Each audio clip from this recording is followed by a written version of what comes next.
नमस्कार मैत्रिणींनो, आज आपण उडदाच्या डाळीचं घुटं करूया।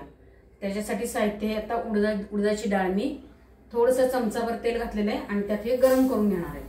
साधारण तांबूस रंग होईपर्यंत ते भाजून घेणार आहे।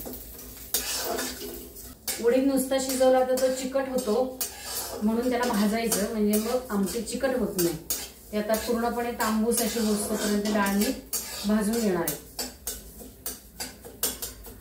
आता ती भाजून झाली माझी की मग मी कुकरला लावणार आहे आणि मग त्याचा आपण घुटं तयार करूया। त्याचा लागणारा मसालाही मी सांगते नंतर। आधी ही तांबूस भाजून घेते कुकरला लावून।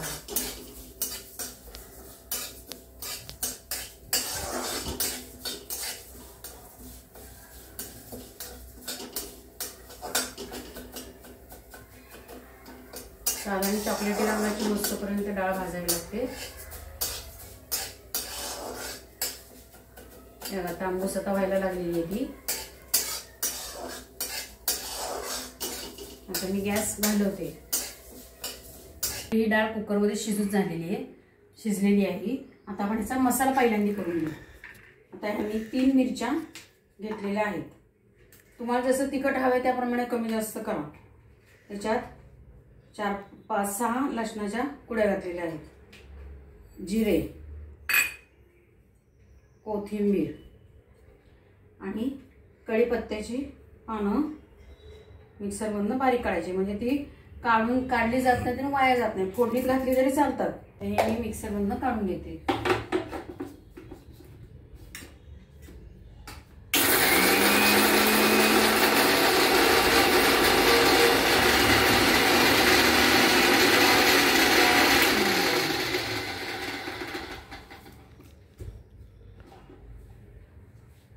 आपला हा मिक्सरमधून काढलेला मसाला आहे। तर हा आपण वेगळ्या ह्याच्यात काढून घेऊ आणि उडदाची डाळ आहे ती मिक्सरमधून काढून घेऊ।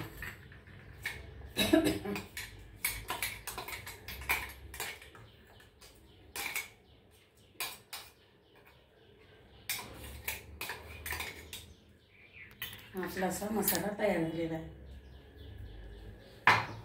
आता उडदाची डाळ घेऊया आपण। उडदाची डाळ शिजवलेली आपण मिक्सरमधून बारीक करून घ्यायची।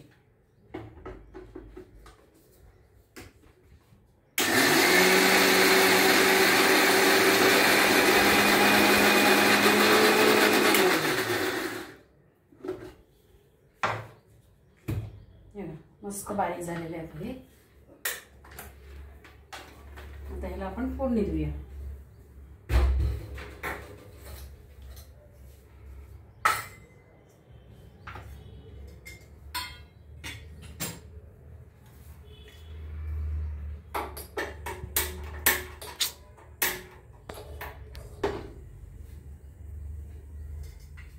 कढई गरम करत ठेवली। 2 चमचे तेल घालूया।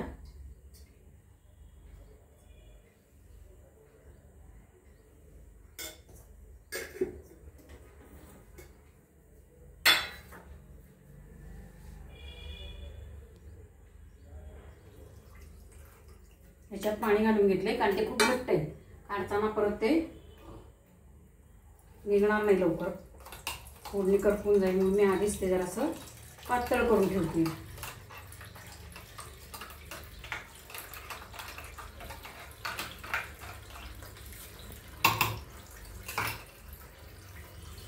आता आपण फोडणी करून घेऊया।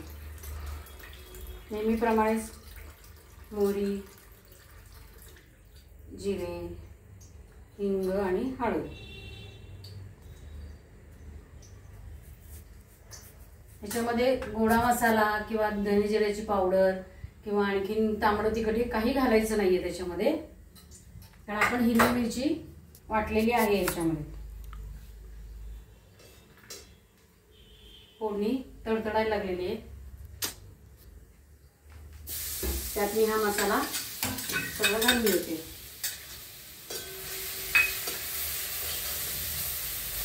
हे फोडणीमध्ये परतल्याने काय होतं, लसणाचा कोथिंबीरीचा सगळ्याचा वास छान येतो। त्या वासावरच भूक लागते।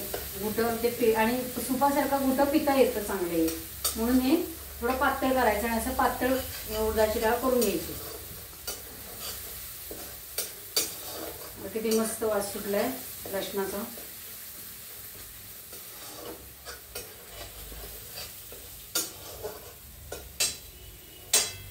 थोडं परतून घ्यायचं ते.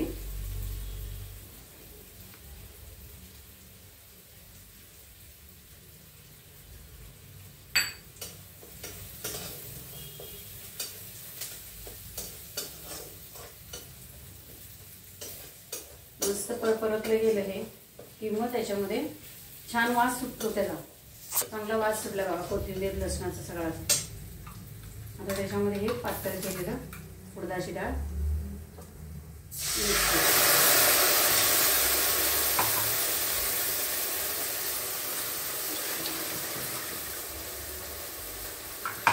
याच्यात पाणी घालून घेते म्हणजे लागलेली सगळी कडेची डाळ निघेल त्याच्यामध्ये. त्याला झाकणात ते भरपूर राहिली.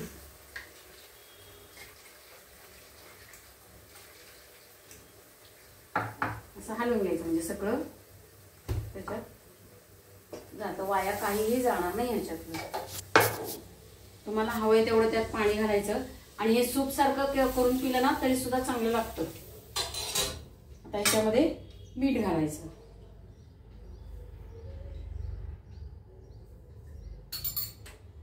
आता हे चांगलं खळखळ उकळून द्यायचं मस्तपैकी असे बोलबोळे पकडून आणि मग ते खायला आपल्याला तयार झालेलं आहे. हे असं माझ्या मुलाला हे घुटं उडदाच्या डाळीचं घुटं खूप आवडतं. 2-2, 3-3 वाट्या तो पितो. इतकं छान होतं. त्यामुळे आमच्याकडे सारखं केलं जातं. महिन्यातनं 2दा-3दा तरी केलंच जातं हे. आता हे उकळलं की सूप सारखं पिलं तरी चालतं. याच्यात तूप बी वगैरे काही घालायचं नाही पण नुसतं प्यायचं आहे.